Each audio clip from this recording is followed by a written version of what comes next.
Assalamualaikum warahmatullahi wabarakatuh. Perkenalkan, nama saya Fani Putri Aprilia, NIM 2017101047 dari kelas 2 PKIA, akan sedikit menjelaskan tentang hadis mahfuz dan hadis syadz. Menurut bahasa, mahfuz merupakan isim maf'ul dari lafaz hafaza, artinya menjaga. Jadi, mahfuz berarti sesuatu yang terjaga. Sedangkan definisi hadis mahfuz menurut istilah adalah hadis yang diriwayatkan oleh rawi yang shikoh atau terpercaya yang bertentangan dengan rawi yang lebih rendah keunggulan darinya. Selanjutnya yaitu hadis syadz. Kata syadz menurut bahasa merupakan bentuk isim fa'il dari kata syadda yang semakna dengan kata infaroda yang berarti menyendiri atau berbeda dengan jumlah yang banyak. Definisi hadis syadz menurut istilah adalah hadis yang diriwayatkan oleh rawi yang kuat, yang bertentangan dengan rawi yang lebih unggul darinya, dikarenakan bertambahnya ingatan, banyaknya jumlah sanad, atau lainnya yang termasuk pentajrihan. Dari definisi tersebut, dapat disimpulkan bahwa hadis syadz adalah hadis yang diriwayatkan oleh perawi yang adil, baik kedhobitan rawi sempurna atau tidak, yang menyalahi atau bertentangan dengan hadis yang diriwayatkan oleh seorang perawi yang adil, yang kedhobitannya sangat sempurna, dan hadis tersebut banyak diriwayatkan oleh rawi-rawi yang lain. Selanjutnya yaitu konsep syadz menurut ulama hadis. Imam Syafi'i berpendapat bahwa suatu hadis mengandung syadz apabila hadis tersebut hanya diriwayatkan oleh seorang rawi yang shikoh dan menyendiri atau bertentangan dengan hadis yang diriwayatkan oleh sejumlah rawi shikoh lainnya. Hal ini berarti suatu hadis mengandung kemungkinan syadz apabila yang pertama, hadis tersebut memiliki banyak jalur sanad. Yang kedua, para perawi hadis seluruhnya terdiri dari rawi yang shikoh. Yang ketiga, adanya pertentangan sanad atau makna dalam kandungan matan hadis.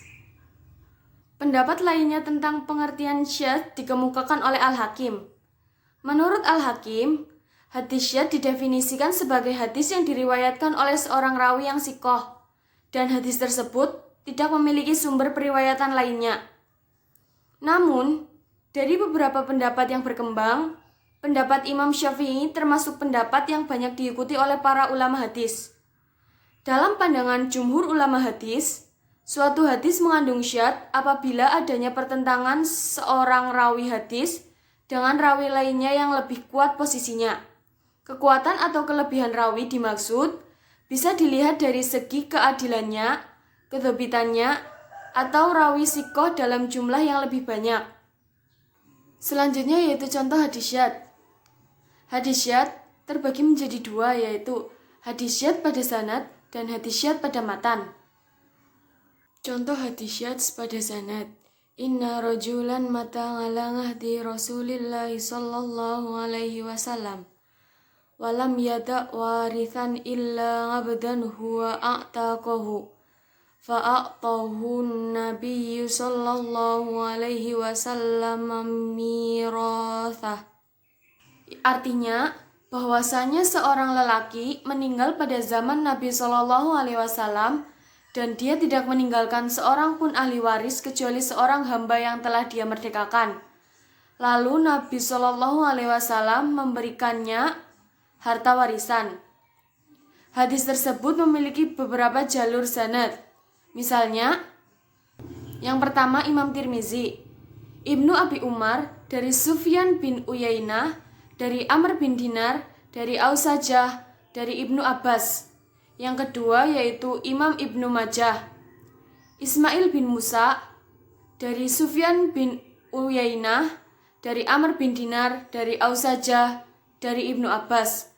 Dari sanad Sufyan bin Uyainah, Amr bin Dinar, Ausajah, dan Ibnu Abbas adalah hadis yang syaratnya mahfuz. Hal ini dikarenakan rawi-rawinya tergolong shikoh atau terpercaya dan juga mutabi, seperti Ibnu Abi Umar dan Ismail bin Musa. Namun, pada sanad lainnya yaitu Hamad bin Zaid dari Amr bin Dinar dari Ausajah dari Nabi Shallallahu Alaihi Wasallam. Hadis tersebut dengan sanad melalui Hamad bin Zaid, Amr bin Dinar, Ausajah merupakan hadis mursal. Hal itu dikarenakan Ausajah meriwayatkan langsung dari Nabi Shallallahu Alaihi Wasallam tanpa melalui sahabat Ibnu Umar radhiyallahu anhu. Padahal Ausajah merupakan seorang tabi'in.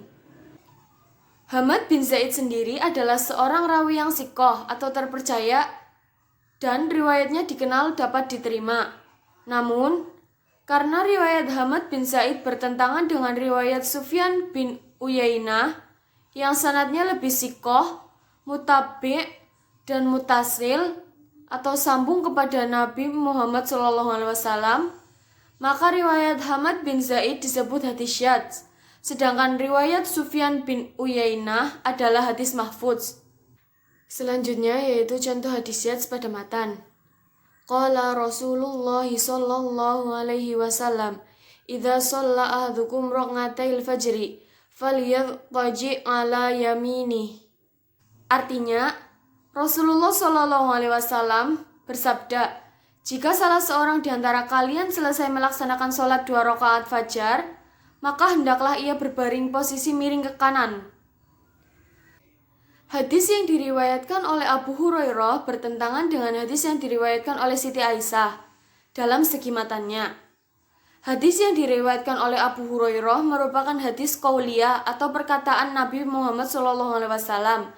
Sedangkan hadis yang diriwayatkan oleh Siti Aisyah adalah hadis fi'liyah atau perbuatan Nabi SAW. Selain itu, kebanyakan riwayat dan sanad yang sikoh atau terpercaya yang menjelaskan tentang memiringkan badan atau posisi badan setelah selesai salat subuh adalah hadis fi'liyah Nabi SAW yang diriwayatkan oleh Siti Aisyah. Dengan demikian, hadis yang diriwayatkan oleh Abu Hurairah matanya bertentangan dengan hadis yang diriwayatkan oleh Siti Aisyah, sehingga merupakan hadis syadz di dalam matannya. Sedangkan hadis yang diriwayatkan oleh Siti Aisyah merupakan hadis mahfudz dalam matannya. Yang berikutnya yaitu langkah-langkah mengetahui kesyadan suatu hadis.